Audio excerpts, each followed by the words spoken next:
everyone, it's me, Krista. Welcome back to my channel if you've been here before. If not, welcome for the very first time to my little art corner here on YouTube. Today we are going to be playing around with the items that came in the April 2020 Artsnacks box. Those items include a Tombow water brush, 2 Faber-Castell Pitt Big Brush artist pens. I got a green gold color and a cobalt blue color, and 2 Faber-Castell Gold Faber Aqua watercolor pencils. I got a red and an orangish yellow kind of color, and a Sakura Pigma Micron PN in black. Before working on this specific project, I wanted to play around with the different colors and see how they mixed together. Here's a photo of those different sketches I did, and I just did it on mixed media paper. I figured out when I did these that I could mix the colors and get approximation of a skin tone going on. So I decided to draw a kind of portrait. I left off ears and made sure the background was really dark and lengthened the neck quite a bit. I wanted it to feel humanoid, like human, but there's something kind of off about it. And I did the basic sketch just using the yellow watercolor pencil, and I started adding in some of the lighter tones that will be in that darn skin by just adding water to it. The Tombow water brush allowed the water to come out pretty easily. I did not have to apply a lot of pressure to get water out. This water brush allowed me to have a lot of control over where the color went and the amount of water I was using. I also really liked that the shape was more like a flat brush. A lot of water brushes that I've tried are more like a liner brush, so having one that had a different tip was really nice, and being able to get different effects with it was pretty sweet too. After I have a base layer of yellow, I started going in with the red watercolor pencil, and then for the eyes, I went in with the green gold marker. The entire time, I'm still using that water brush to help blend the red and yellow together. I also start using the cobalt blue marker to get some of the deeper shadows started. I learned while doing this project and then the sketches that with the markers, if you go in immediately with some water, you can blend them out a little bit. If you let it dry, it definitely won't let you do that. I also really liked these Faber-Castell markers. I thought they handled really well, and I was also able to get a couple of different effects with them. I could get a variety of line weights. I could use a little bit of water to help it look more like watercolor being applied to the paper, and I could layer them on top of each other and blend them very well without them eating through the paper.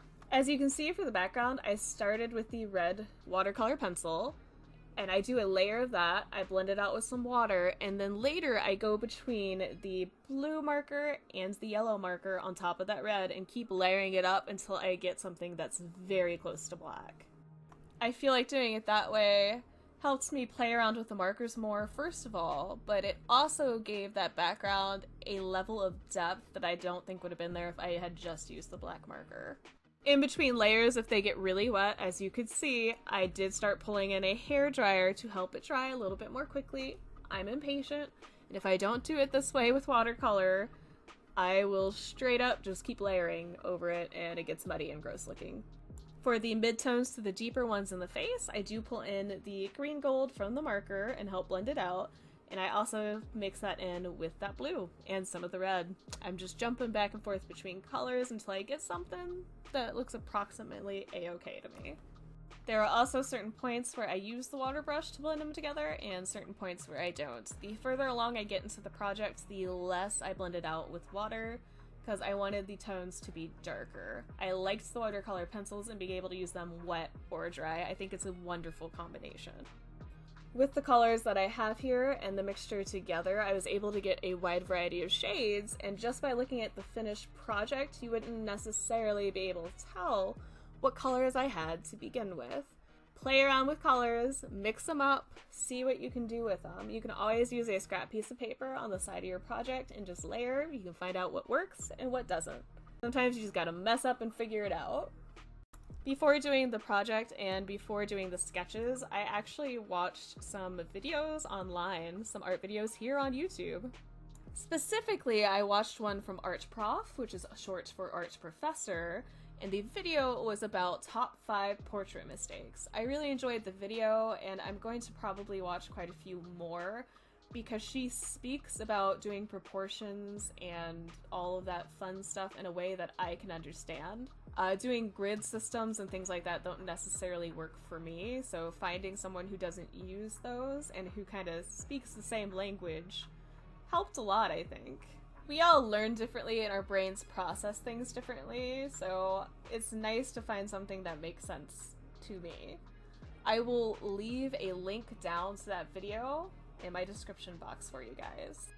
And this project I'm doing here is starting to come along. I'm getting a lot more tones in. At this point, I am doing the background, which I described earlier in the video exactly what I did, but now you can see it.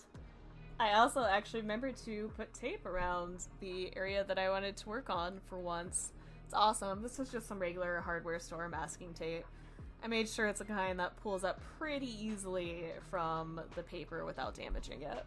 If you use tape, you want to make sure it's not super duper sticky.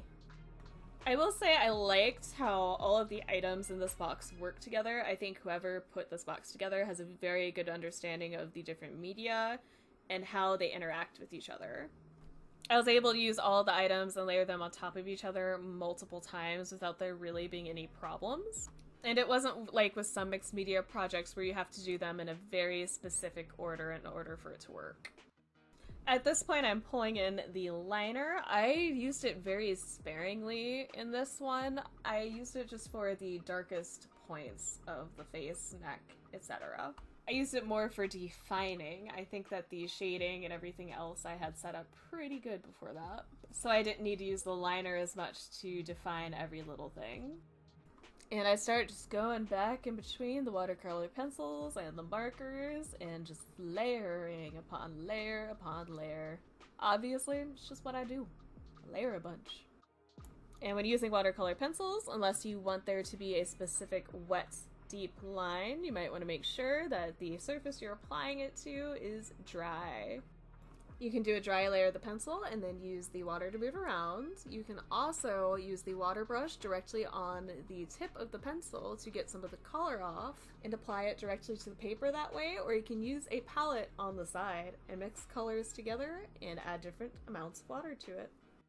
I've also seen some people shave off a little bit of the lead and put it on a palette and then mix the water with it that way too. There's a bunch of different options, different ways you can play around with these. If you want to, try them all.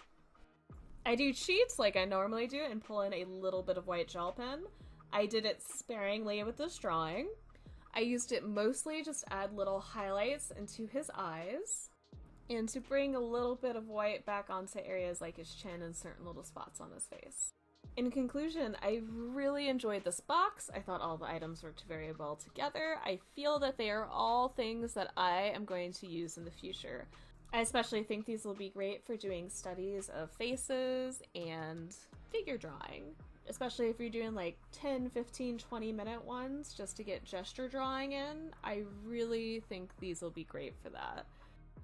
Also, the colors that I got in this box are very versatile. It's a very basic palette, but you can mix them together to get a bunch of different variety. I really enjoyed this box, and I feel like this is one that I'm definitely going to use a lot of this stuff in the future. This project is almost finished, and therefore this video is almost finished. If you liked this video, please hit that like button. If you have any comments, questions, feelings, or concerns, or if you've used any of the items in this box, please let me know in that comment section down below. I look forward to hearing from you. If you want to see more videos like this, please feel free to subscribe. I do Artsnacks unboxings and projects once a month. Thank you so much for taking the time out of your busy day or nights to watch this video. I greatly appreciate it. I look forward to hearing from you guys soon, and you'll definitely be hearing from me soon. Bye, everybody!